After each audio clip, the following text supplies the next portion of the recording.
Hey friends, so me and my high school friends have had a podcast, a 2-hour podcast. It was actually our first video here on this channel. And if you're new, I'm Prem and I'm currently an architecture apprentice here in the Philippines. And to be able to be a value and to be able to share something, we have talked about a lot of things from our college phase to the after college phase. So now that we are already working, we are trying to share some things that you might find valuable. On the previous videos, we have talked about a lot of the things that we have struggled with, we have dealt with, we have experienced in our college phases. From the budgeting, from the time management, from the favorite and the least favorite subjects. And so, as the saying goes, when one door closes, another door opens. And so we are going to be talking about our most memorable memory in our college phase. And so if you are interested in this said topic, feel free to watch the podcast. One, most memorable experience na you guys can share. Sige, I guess I can start. I can speak for yung schoolmates ko dati since nga si Phoenix tsaka si Dubin. We were in the same university. The funny story there and what I think is yung memorable sa akin is sabay-sabay kami nag-enroll sa Mapua. And I had the courage to ask the registrars during that time if the four of us can have the same schedule. And pumayag si registrars. So blockmates kami first year. And then we met our blockmates, and then during that time we already had our group chat. Tapos dun na nakilala yung tinatawag sa amin na F4. For me, that's like, ewan ko, memorable siya sa akin kahit like first year lang siya nangyari because sa lahat ng nangyari throughout my college years, kahit na una pa yan si Dubing graduate, tsaka si Phoenix, tapos like ako, parang lahat ng phases in life ko during my time with them was so big na parang yung impact nila sa life ko and specifically sa college life ko, it turned out to be great.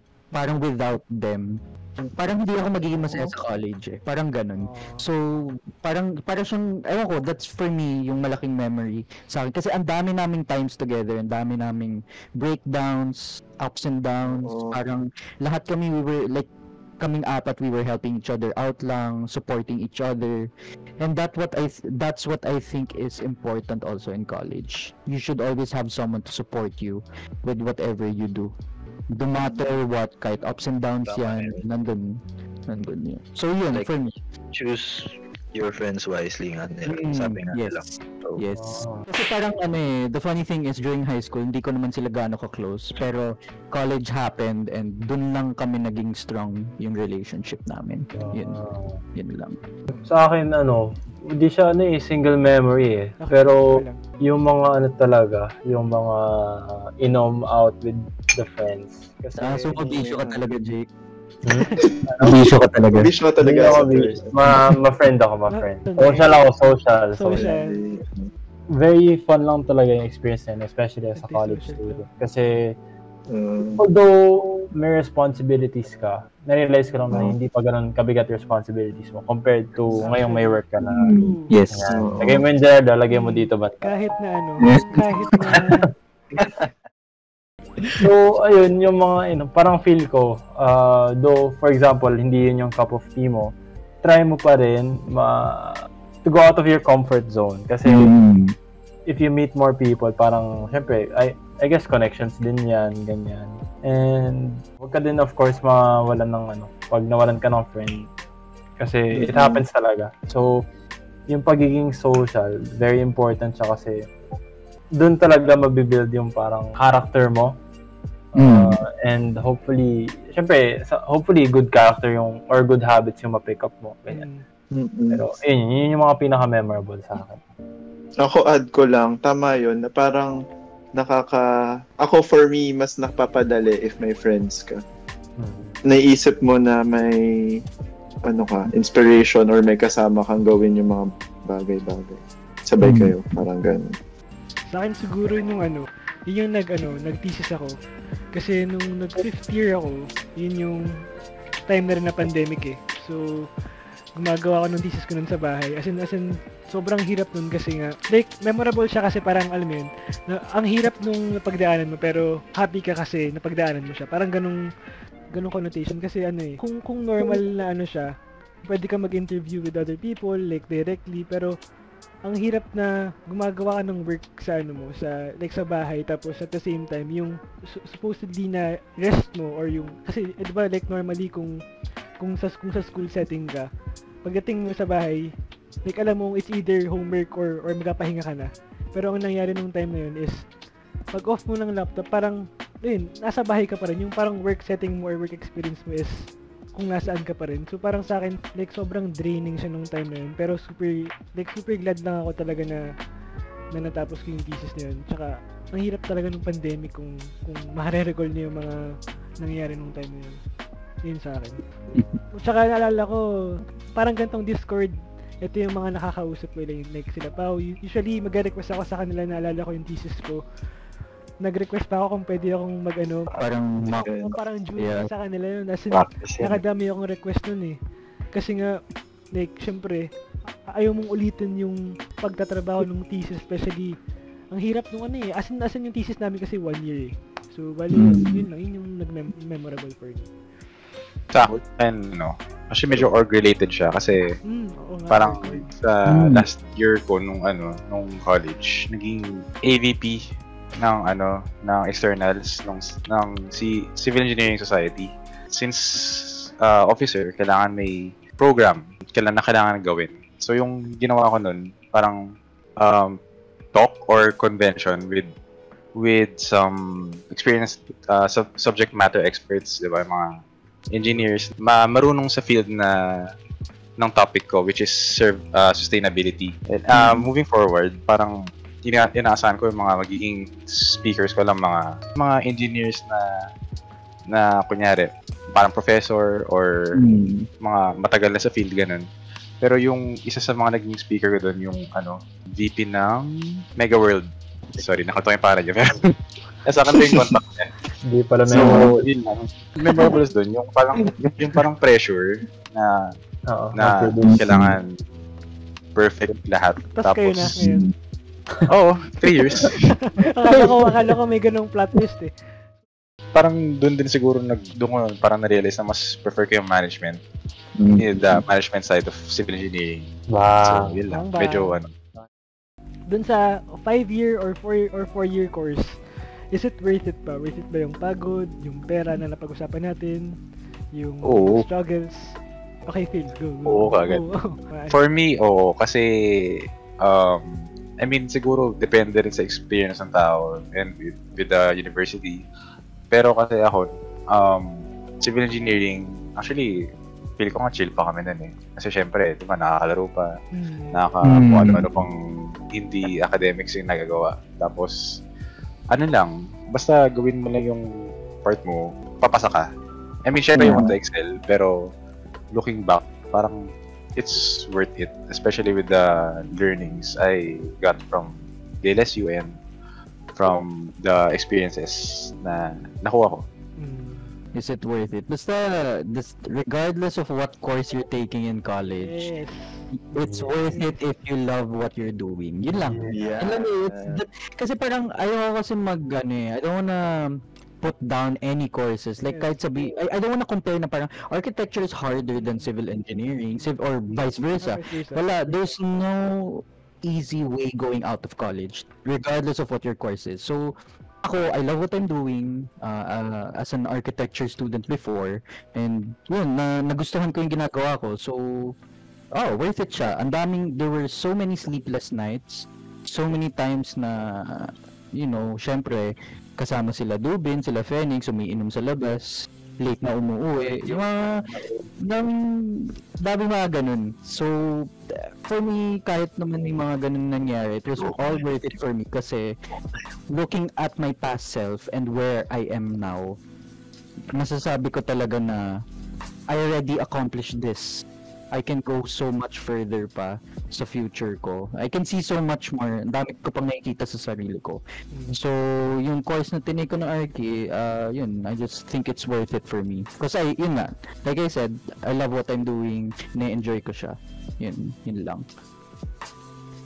Sa akin naman, like, kung like going back to the experience na napagdaanan ko, sa akin sasabihin ko sobrang worth it niya kasi alam yun, given na kahit bumagsak ako ng first year, given na kahit masabihan ka ng mga prof, kasi yung prof usually sa RK or as in sobra silang mag-criticize na usually ang pangit ng drawing mo, as in directly na gano'n na kunyari nagtrabaho ko for like few days for a plate, bibilugan nila yung ginawa mo, for example manual, bibilugan nila yun, tapos ugly, mga ganun. May naging prof akong ganun na ugly, naka-all ka. Ugly. So parang alam yun, yung parang napagdaanan mo, like either ways, just don't give up. Tapos after, on the long run, makikita mo like sobrang worth it ng napagdaanan mo. Yes. Yun lang, like very short lang, pero for the future na for the future students na magti-take ng RK or Civing, just don't give up lang. Wag na parang pag mahirap, i-stop mo na agad yung journey mo, ganun. Oo. Mag-add lang ako na parang it's very important na you know what your passion is. And ayun, kailangan malaman mo kung gusto mo siya bago mo ituloy talaga. Like, kunwari napatake ka lang yan, have time na mag-reflect sa sarili mo if gusto mo talaga siya. Mapapadali yung process, or parang sa feeling mo hindi mabigat gawin, matutuloy mo siya. Ayun. Kahit gaano kahirap. Ayun. Tama yun. Dapat alam mo kung ano yung passion mo talaga. Sa experience ko kasi, like going into college, hindi ko alam kung anong gusto kong gawin. So, parang nag-go with the flow mentality ako. Sabi ko nung nag-entrance exam ako for college, either CE ako or maging architect. Hindi ko alam.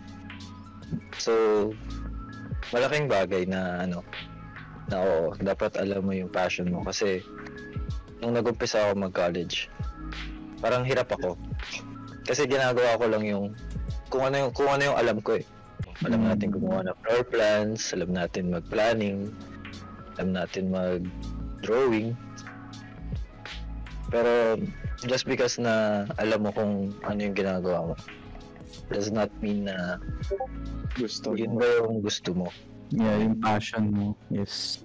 Pero, diba, as time goes by, ma-realize mo rin eventually kung ano ba yung passion mo And ako, nakita ko yun, na-realize ko yun nung during college. Hindi yun advisable. Hindi ko yun i-advise sa inyo na yun din yung gawin nyo. Mahirap ma-inspire. Mahirap maging creative. So, habang like kino-continue mo ginagawa yung mo, everyday tasks mo. Like in our case, sa Arki, lagi kami may plate. So as time goes by na lagi namin ginagawa, eventually, ma-realize mo rin na, ang ganda pala mag-design, ganda pala maging technical, sarap pala maging creative. Yan. Maraming sasabi, maraming pera sa engineering. That's only true kapag meron kang imamana na business. However, if, for example, wala kayong contractor na business or whatever, medyo yung monetary compensation sa'yo, hindi naman sa hindi survivable, pero expect mo na kahit license ka, ganyan, hindi siya ganun kalaki. So, unless, for example, passion mo talaga ang CE, and kahit wala kayong business or family business, pero gusto mo in the future mag-business, ituloy mo, magiging worth it siya. So, if for example naman gusto mo lang ng engineering dahil sinabi nila mayaman, pero wala kang imamana na business, baka hindi ito yung right course for you. So, ayun, yun lang sa akin. Ako naman, since may dream din ako to have my own contractor or contracting business, feel ko worth it siya. So, Ayan. Yun, going back, may share lang ako saglit kasi nabanggit ni Dubin yung about his passion connected with Arky, tapos yung kay Phoenix naman na on the process of yung una di niya alam yung passion pero on the process yun yung parang may quote na parang diba, do what you love or love what you do, diba? So parang like for me, good kung alam mo na yung passion mo. Well, kapag alam mo na yung passion mo, edi may parang road ka na kung ano yung susundan mo. Pero kung hindi, for you to know like what you're passionate about, syempre, kailangan gumalaw ka. Hindi ka pwedeng like nakastuck ka lang sa isang pwesto na ay di ko kasi alam passion ko so wala akong gagawin. Like what Phoenix did. He continued working on something. Kung di gumana, di alam niyang di sa kanya. Pero gumana yung pag-struggle niya and pag-aano niya ng Arky career. And so there you have it. Alam mo yun, it's really nice to talk about these things kasi nagkakaroon kami ng parang, alam mo yun, sense of realistic expectation or a realistic standard of what we should be aiming for, na it's not going to be all flowers and roses and gardens and butterflies in the workplace, but rather halo siya more on the realistic side of okay, you're already working for someone, there's a client, there's a money involved, hindi na siya parang plates, hindi na siya homeworks and assignments, and you need to be able to show yourself kasi yun yung job na in-applyan mo.